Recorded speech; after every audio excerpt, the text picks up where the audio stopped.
Welcome to art class and part 3 of Graffiti with a Message, otherwise known as Graffiti 3C, so the third part, in which we actually finish up our pieces and they're ready to go. All right, so we have done a lot. We've planned, we've worked in our letters and developed our colors. And so just to kind of ground us in what we want to focus on today, I want to bring your attention to this box here, which is everything that we're going to do today. Our goal today is to create images and include them in our artwork, to add our background, and then to include whatever optional details make sense for our work, such as drop shadow, the trick to make it appear transparent, adding a shine, paint splatter, and or just an idea that you have that you think would really work for your artwork. So let's talk about the different ways that we can incorporate images. Perhaps the most straightforward way is to actually replace a letter with an image. So in this particular idea where I was doing climb and I wanted a mountain, I had already pulled up this image of a mountain, but what I decided to do was take this M, which is already kind of mountain shape, and essentially draw it as a mountain. Another easy place is if you have things like eyes, instead of doing this little blip of an eye, I wanted, again, thrive is like this hopeful message. So I can use my shape tool to like create this little sun. And then I'm adding this idea, this message of like a sense of hope to to thrive. Like so. I'm just gonna make it match. I make my border like 4. There we go. That was nice. Looks a little flower-esque right now. Let's go down to 3 pixels. Much better. So, I have an image now because I've replaced a piece of this letter. So again, you can replace a whole letter if it like makes sense shape-wise, replace part of a letter. And then of course you are just simply adding images in. So I'm gonna go back to this example because this is the most complicated thing you could do, which is a person. So this idea of climb, of course, was inspired by Amanda Gorman's poem, The Hill We Climb. And so one of my ideas for images that could go with this was a portrait of Amanda Gorman. So like I have created that. Obviously, I'm the kind of person that is willing to work outside of class and spend extra time on my work. So this would definitely be something that goes outside of class requirements. But it's kind of like if you can do this, you can do anything. So let's talk about how to like actually recreate these images that we chose. First off, you are gonna want to zoom in to like 200% and make sure you are like really seeing these details. In fact, I zoomed in even once more. So I think I'm at, I don't even know what I'm at. So this is 200% and I went and zoomed in even more. I'm gonna use the polyline tool. And here's what I found. This is a little trick. So I'm about to trace her hair shape. I discovered that if I actually trace, instead of trying to trace directly on the subject, what I discovered is tracing around it is a little bit easier because you can really see that blue line a lot better. Like I'm keeping it close, but this really helps me focus on the outside shape.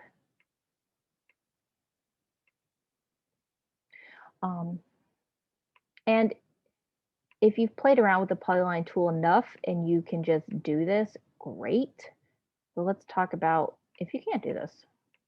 We'll talk about that in a second after I finish this.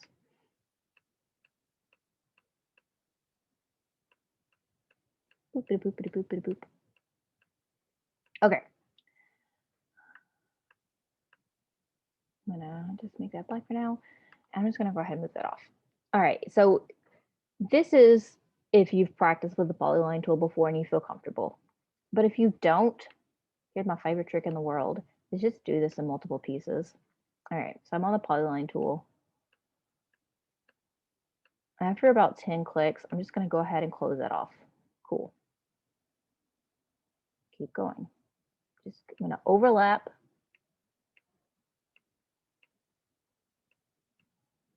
close it off. Is black. No one can tell that it's two separate shapes.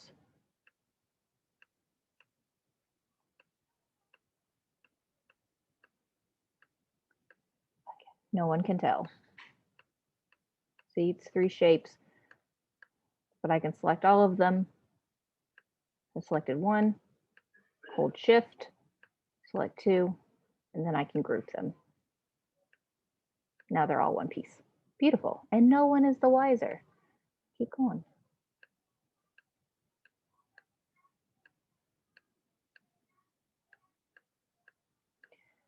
So if the polyline tool is still terrifying you, then trace it in multiple smaller pieces. And obviously I did that for all of her pieces, zooming in to create details like her shadows. And then eventually this is all grouped together. I selected all the individual pieces and grouped them by going to arrange, group. And then I can incorporate her, which I have this idea of, oh, she's behind. Let's go to arrange, order, bring to front. There we go. So I really wanted to use this mountain shape to like bring her silhouette into focus, like so. Now my stroke right here that I have around my letters, I'd like it to continue. Ooh, I just realized that I have this black outline around it and I don't want it. So, like look out for those little details. Like it doesn't look bad, but I want her to feel incorporated into the image. So I am going to grab my polyline tool. And again, like I'm just recreating this color and I'm going to set it to the back. So I think I used a custom color. Yeah. Arrange, order, send to back. Let's take a look at that. Okay, there we go. Now she's feeling incorporated. I like it a lot better. It was okay before, but that's better in my opinion. So see how I've like incorporated her, like she's in a space that makes sense. So let's just work through that in another example. It's good to see it in multiple kinds of ways. There are other ways that I can incorporate my images. So I have incorporated my son. I'm just gonna delete these, move them away for now. But I had this idea of doing a mask on top of my little two here, like he's a little character. And then I wanted to incorporate the visual of like the coronavirus. And so the idea I had was that the coronavirus kind of looks like a paint splatter already. So I wanted to incorporate it into my stroke, like just the shape of it, not necessarily the color. And then I'll end up tracing this mask. So let's start with this mask. I'm gonna add a little cute little mask on my character. I am going to use polyline tool again. Hi, William. Just tracing around my mask, and I'm going to do just like a one color. Like I'm not going to try and do all these details because in my opinion it's going to be such a small portion that it's not going to matter that much. And I don't know, yeah, kind of mask blue. Okay, so I trace my mask and I'm dragging it over here. You'll find it's obviously this mask is too big for my child size 2, so I'm going to resize it. Pretty small. I want it to like fit right up here on his little nose. So I'm just gonna like resize that until it fits.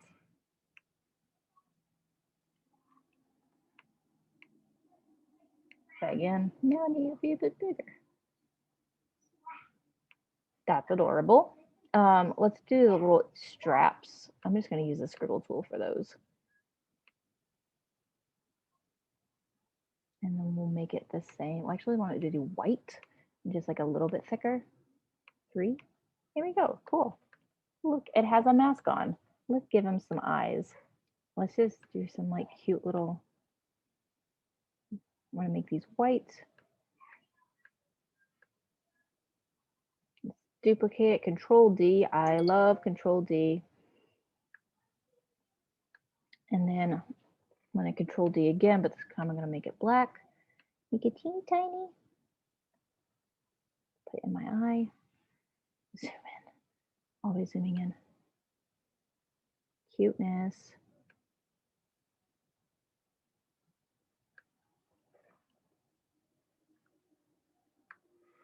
I didn't know I would love this guy so much as this cute little character, but I do. All right, I incorporated it. And then let's talk about this guy. All right, I'm gonna switch over to curve tool because he's a curved object. And I am just tracing around him with my curve tool. You could probably also create this little dude out of shape tools, like just like creating multiple shapes since it's already so simplified. Ugh. I probably should have done 2 clicks there. Clicking around, clicking around.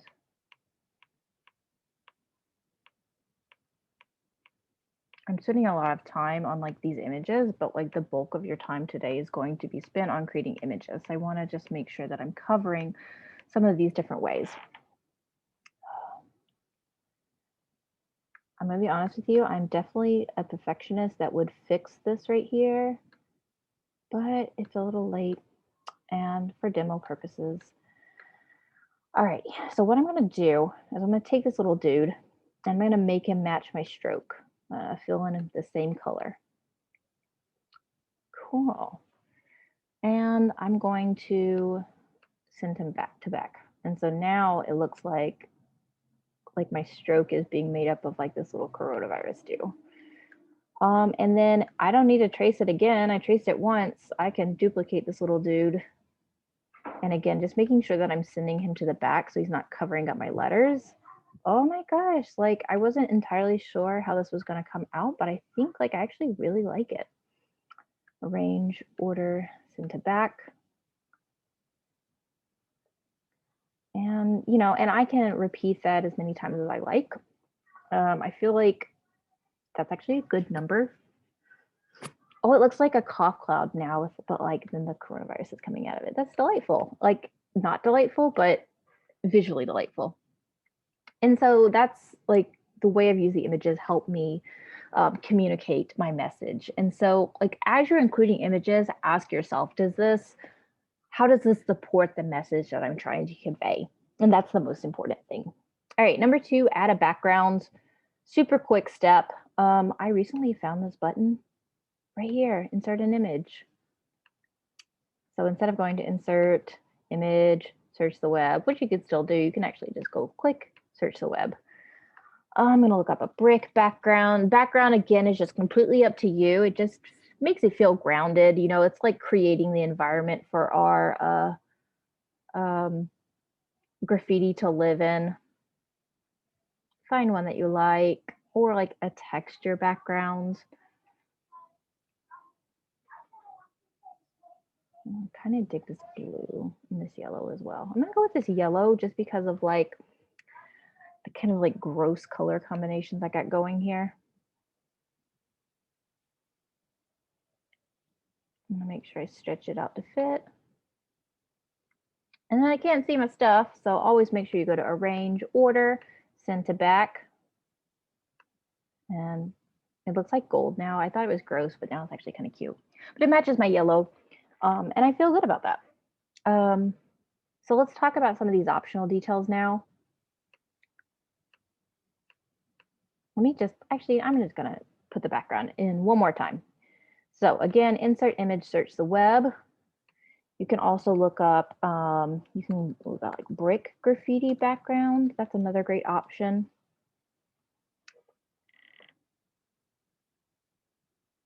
I'll take this one.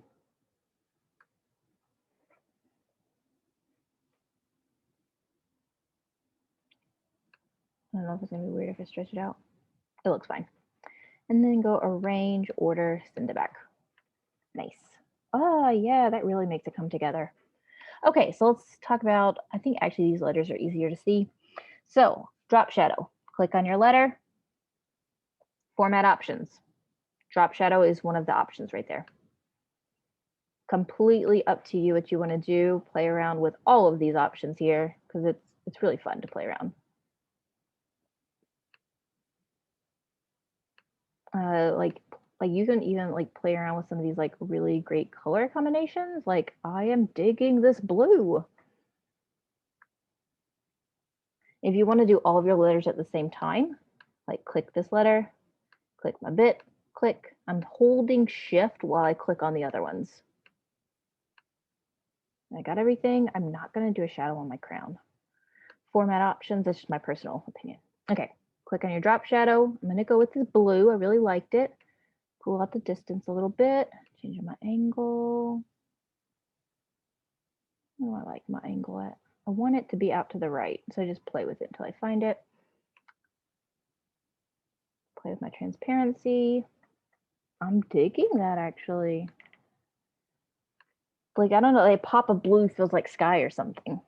Okay, so that is optional, okay? Like if you don't have a drop shadow, it's not going to count against you, but it's definitely something that can help your work stand out. What's next? I'm going to come back to appear transparent. Let's talk about shine. I actually did shine already on this, which is the shine is like the highlight, those little bright areas that you can add. I did these with the polyline tool.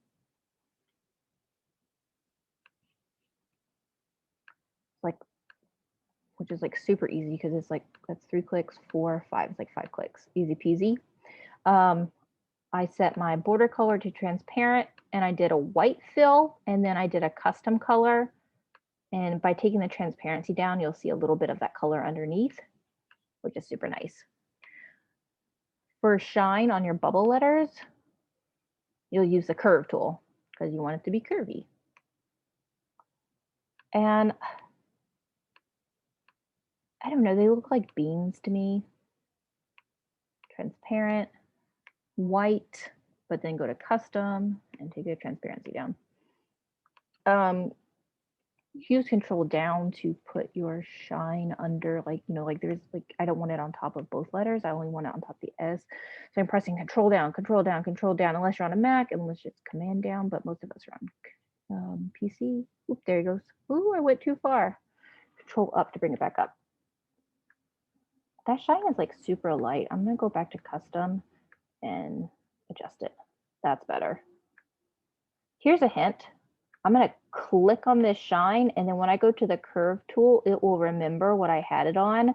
That way I don't have to like redo this every single time. My settings, I mean. The rule with the shine is, generally speaking, like one letter is not going to have a shine. It's going to be on other letters too. Just make sure you do all your letters and, you know, have some fun with it. If you don't like my little like frisbee looking shines, then do your own. Down arrow, down, down, down, down, down, down, down, down. So many control downs, down, down, down, down, down, down. This is the danger of having so many different things on your workspace.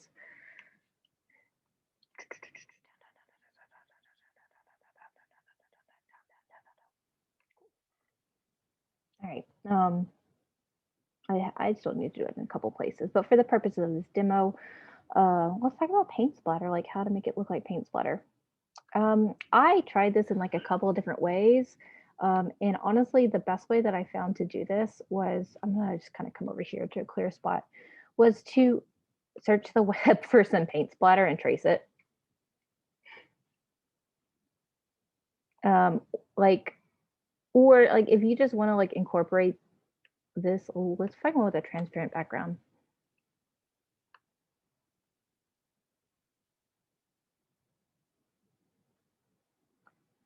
No, come on, red one. I'm choosing red because then I can change the color of it. Nope, no transparent. So I deleted it. It did not have a transparent background.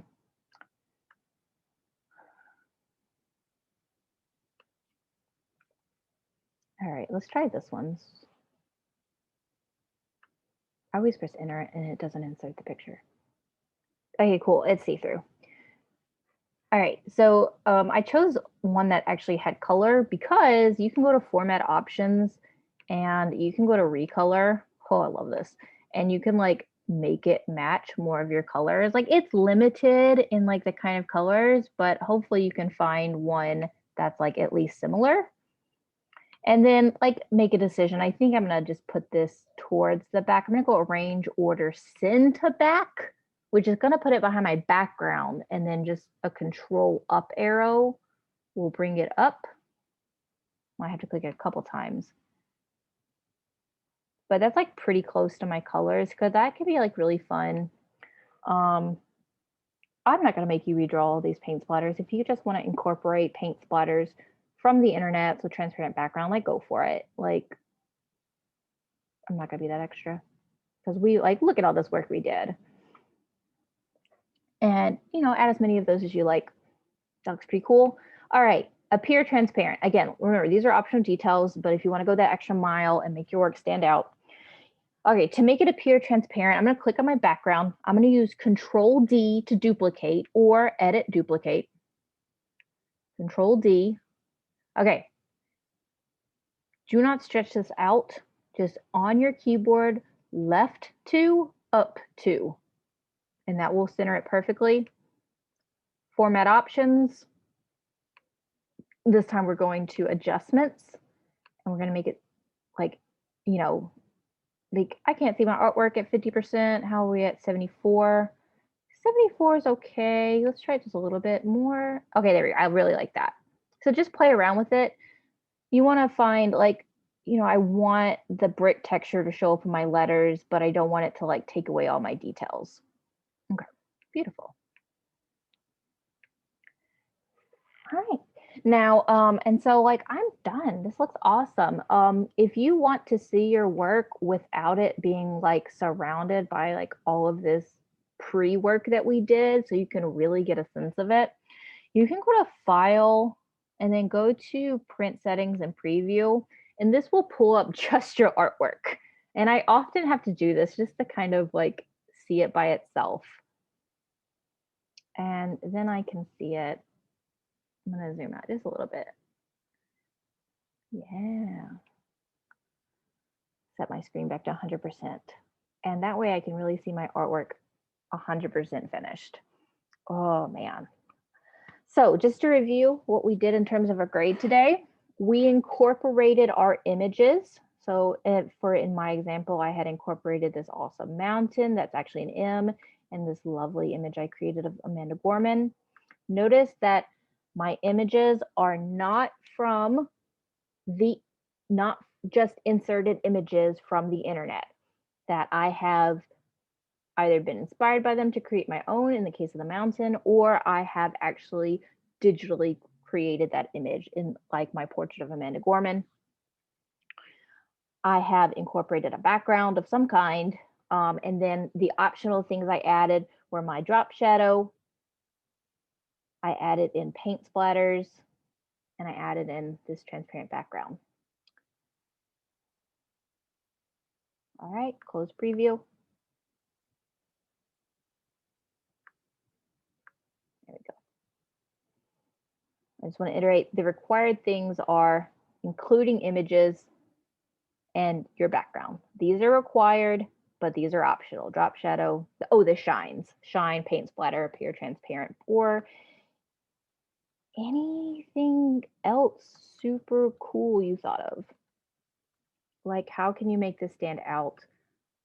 Because if I have a message that I want people to pay attention to, I want to make it stand out. All right, I'll stop my share. Cannot wait to see your final pieces, which is short for masterpieces. Thank you for coming to art class.